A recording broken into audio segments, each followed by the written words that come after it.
Bismillahirrahmanirrahim. Assalamualaikum warahmatullahi wabarakatuh. My name is Febiani M, NIM 18.300.19. Baiklah, di sini saya akan mereview kembali pembahasan selama pembelajaran mata kuliah ISP. Nah, yang pertama itu materi pengenalan dan kebermanfaatan ISP dalam era globalisasi. Pembelajaran English for Specific Purpose merupakan pembelajaran pendekatan bahasa Inggris di mana hal-hal diajarkan serta metode pengajaran didasarkan pada alasan mengapa pembelajaran tersebut ingin belajar bahasa Inggris yang bertujuan adalah agar peserta didik mampu menguasai bahasa Inggris pada bidang yang mereka tekuni. Nah, kemudian pembelajaran ISP dibagi menjadi dua, yaitu IAP atau English for Academic Purpose dan IOP atau English for Occupational Purpose yang mempunyai ciri-ciri yaitu pembelajaran yang berorientasi tujuan. Pembelajaran yang berorientasi tujuan ini dan ISP telah ditunjukkan pada pembelajaran dewasa daripada anak-anak atau remaja. Nah, yang kemudian ISP juga mempunyai manfaat yang pertama, penguasaan keterampilan bahasa Inggris yang spesifik pada ilmu tertentu sesuai dengan kepentingan pembelajaran.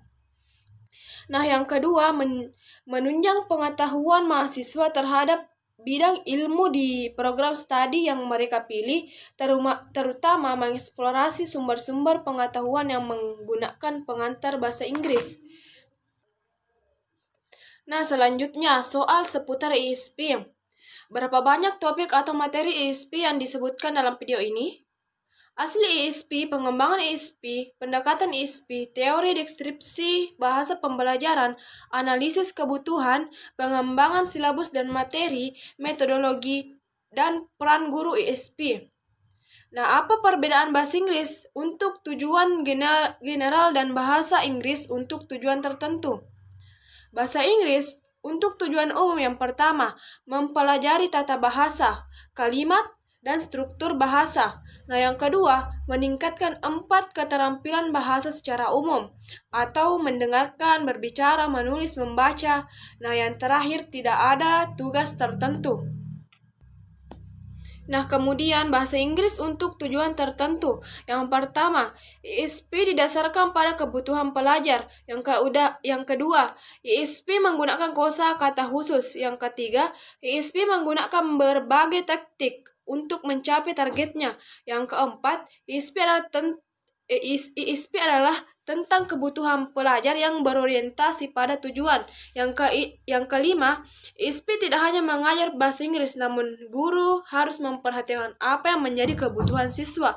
Yang keenam, pendekatan ISP dan juga ISP telah dirancang untuk kedewasaan, sehingga umumnya mereka tidak mengajarkan ISP untuk anak-anak yang kurang memiliki pengetahuan tentang bahasa Inggris dasar. Nah, selanjutnya, apa karakter ISP? Yang pertama, ISP dapat menggunakan dalam situasi pengajaran tertentu, metodologi yang berbeda dari bahasa Inggris umum itu. Nah, yang kedua, ISP merancang analisis kebutuhan. Yang ketiga, ISP sebagai pendekatan lanjutan. Nah, selanjutnya, asli dan pengembangan ISP. Ada 3 alasan utama yang umum untuk emergence semua ISP. Yang pertama, para iblis dari dunia baru yang berani. Yang kedua, revolusi linguistik. Yang ketiga, fokus pada pembelajaran, pengembangan ISP. Nah, selanjutnya pengembangan ISP. Yang pertama, konsep bahasa khusus. Analisis register ini terutama menekankan pada tata bahasa dan tujuan analisisnya adalah untuk mengidentifikasi fitur tata bahasa dan leksikal. Nah, yang kedua, di luar kalimat, analisis rektorikal atau discourse. Bagian ini menceritakan tentang kalimat yang harus penuh makna contents. Selain itu, analisis register difokuskan pada tata bahasa kalimat, namun perhatiannya beralih pada pemahaman bagaimana kalimat digabungkan merupakan wacana untuk menghasilkan makna. Nah, yang ketiga, analisis situasi sasaran. Tujuannya adalah untuk mengambil pengetahuan yang ada dan meletakkan di atas dasar yang lebih ilmiah, membuat prosedur untuk menghubungkan analisis bahasa lebih dekat dengan alasan pelajar untuk belajar. Nah, yang keempat itu keterampilan strategi. Tahap keempat ISP ini telah melihat upaya untuk melihat ke bawah permukaan dan untuk mempertimbangkan bukan bahasa itu sendiri tetapi proses berpikir yang mendasari penggunaan bahasa. Yang kelima itu pendekatan yang berpusat pada pembelajaran. Kita harus tahu bagaimana pelajar belajar. Hal ini membawa kita ke tahap kelima pengembangan ISP, yaitu pendekatan pusat pembelajaran, yang kemudian akan menjadi pokok bahasa dalam buku ini. Nah, selanjutnya pembahasan pendekatan approach bukan desain produk dan kursus. Aspek linguistik dari pendekatan yang berpusat pada bahasa ISP, dua jenis utama dibedakan menurut apakah belajar membutuhkan bahasa Inggris untuk IAP, NIUP. Pada tingkat selanjutnya, kursus ISP diberikan berdasarkan sifat umum spesialisasi peserta didik, yaitu 3 kategori yang besar adalah yang pertama, ICT, yang kedua, IBI, yang ketiga, IIS.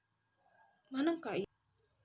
Jadi yang bahasa Inggris untuk tujuan tertentu adalah pendekatan bukan produk.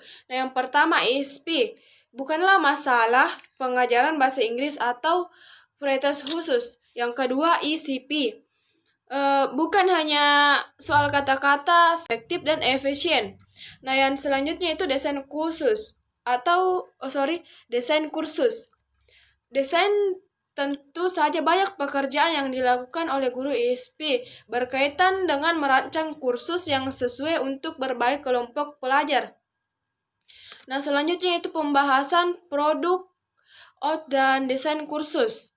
Aspek linguistik dari pendekatan yang berpusat pada bahasa ISP, jenis utama dibedakan menurut apakah pelajar membutuhkan bahasa Inggris untuk IAP, IUP. Nah, selanjutnya pembahasan analisis teori kebutuhan dan desain kursus. ISP adalah pendekatan pengajaran bahasa yang bertujuan untuk memenuhi kebutuhan peserta didik tertentu. Cara mengetahui kebutuhan peserta didik sangat penting. Mengapa? Karena mengetahui kebutuhan peserta didik, kita dapat memiliki dasar untuk merancang silabus untuk menulis materi pembelajaran perbuatan. Selanjutnya pengajaran di kelas dan juga untuk melakukan evaluasi di kelas, khususnya desain mata kuliah pada dasarnya adalah masalah mengajukan pertanyaan. Contoh pertanyaan untuk desain kursus dan analisis kebutuhan. Mengapa siswa perlu belajar? Siapa yang akan terlihat dalam proses tersebut? Mahasiswa, guru, sponsor, inspektur? Di mana? Kapan? Nah, selanjutnya, faktor yang mempengaruhi desain kursus ISP. Kita dapat memiliki dasar untuk merancang silabus untuk menulis bahasa, untuk melakukan pengajaran di kelas, dan juga untuk melakukan evaluasi di kelas. Khususnya desain mata kuliah pada dasarnya adalah masalah mengajukan pertanyaan. Tentang analisis bersih pada dasarnya adalah ukuran pertanyaan dari sekali kita mengetahui jawaban dari pertanyaan-pertanyaan tersebut, kita dapat mengartikannya sehingga itulah yang kita sebut desain. Nah, selanjutnya itu kursus adalah proses di mana kita menginterpretasikan hasil dari analisis kebutuhan dan kita akan menerjemahkan ke dalam rangkaian proses belajar mengajar. Nah, kemudian kebutuhan target. Yang pertama, apa yang perlu dilakukan pelajar dalam situasi target? Kebutuhan belajar. Apa yang perlu dilakukan pelajar untuk mempelajari kebutuhan target? Nah, selanjutnya, nasihatis apa yang siswa harus ketahui agar berfungsi secara efektif. Nah, selanjutnya tantangan bagi guru ISP. Bahasa Inggris untuk tujuan khusus adalah pendekatan pengajaran dan pembelajaran bahasa yang didasarkan pada kebutuhan pembelajar. Namun, memutuskan kursus untuk menemukan materi yang tepat membiasakan diri dengan pengetahuan mata pelajaran atau melaksanakan kebutuhan yang tidak diketahui mungkin merupakan tantangan bagi banyak guru ISP baru. Nah, kemudian kursus ISP harus didasarkan pada kebutuhan analis untuk menentukan apa sebenarnya yang harus dilakukan siswa dalam bahasa Inggris. Apa kebutuhan analis di ISP? Kebutuhan analis dapat define sebagai produk menargetkan informasi, harapan permintaan, dan dana peserta didik. Selanjutnya, konsekuensi dari kursus ISP dikembangkan dari analisis kebutuhan dengan fokus pada apa yang sebenarnya perlu dipelajari oleh seorang pelajar dan dalam bahasa Inggris. Salah satu masalah terpenting seorang guru mungkin datang saat mengajar ISP adalah kaki pengetahuan tentang alasan mengapa untuk pendidik bahasa Inggris, target dari setiap kelompok pelajar. Beberapa metode dapat digunakan untuk menganalisis kebutuhan untuk wawancara yang intens, pertimbangan pertanyaan dan pertanyaan-pertanyaan. Nah, kemudian pembahasan penting mengapa materi untuk pembelajaran bahasa. Yang pertama, pengembangan material. Yang kedua, pengembangan material penting. Yang ketiga, aturan guru sebagai pengembang materi. Keempat, daftar isi. Nah, yang pertama itu pengembangan materi untuk diklat. Pengembangan pendidikan guru. Hal penting dalam pengembangan materi untuk membutuhkan efektivitas adalah yang pertama, pengalaman pengembangan material ada di tangan. Yang kedua, pada guru menerima umpan balik yang membangun selama dan setelah kursus atau proyek. Yang ketiga, guru menerima dukungan dan stimulus positif selama dan setelah kursus atau proyek. Yang keempat, pengiriman kursus atau proyek adalah pengembangan material yang antusias dan berpengalaman.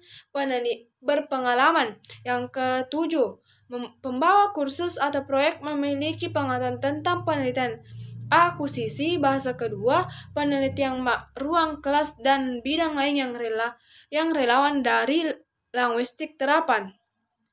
Nah, selanjutnya metodologi. Tom Hutchin dan Alan Waters 1987 mengklaim bahwa tidak ada metodologi khusus untuk ISP. Prinsip yang sama berlaku dengan metodologi LT. Secara umum, dapat diperdebatkan apakah ada metodologi khusus di ISP. Pengalamannya, metodologi mengetahui bahasa Inggris umum tidak membuat seorang guru berhasil dalam teknik yang diterapkan guru di kelas. Nah, prinsip dasar pembelajaran bahasa ada 8 prinsip. Nah, yang pertama itu pembelajaran bahasa adalah proses aktif. Yang kedua, pembelajaran bahasa adalah proses pengambilan keputusan. Yang ketiga, pembelajaran bahasa bukan hanya soal pengetahuan linguistik. Yang keempat, pembelajaran bahasa bukanlah pengalaman pertama pelajar dengan bahasa. Yang kelima, pembelajaran adalah pengalaman emosional. Yang keenam, pembelajaran bahasa tidak sebesar India dan pembelajaran bahasa tidak sistematis. Menciptakan silabus. Ada 3 hal yang perlu diperhatikan dalam membuat silabus. Yang pertama, sebagai seorang guru, informasi apa yang benar-benar ingin Anda berikan kepada siswa tentang harapan Anda, apa saja kegiatannya, tugasnya, dan topik apa yang ingin Anda bahas. Nah, yang kedua, kemudian jadwalkan di sana hal-hal yang Anda ingin siswa lakukan. Yang ketiga, dan kemudian luangkan sedikit waktu dan pikiran. Apakah Anda seorang siswa di kelas ini? Siswa harus tahu dari awal tugas apa yang diberikannya. Nah, selanjutnya yang akan diberikan dan menjelaskan seperti apa ujian Anda nantinya. Ujian akan terlihat seperti pertanyaan spesifik, tetapi Anda juga bisa memberikan gambaran seperti pilihan ganda dan beberapa jawaban yang singkat dan esai. Mungkin itu saja dari saya. Mohon maaf jika banyak salah kata. Wabillahi taufiq wal hidayah. Assalamualaikum warahmatullahi wabarakatuh.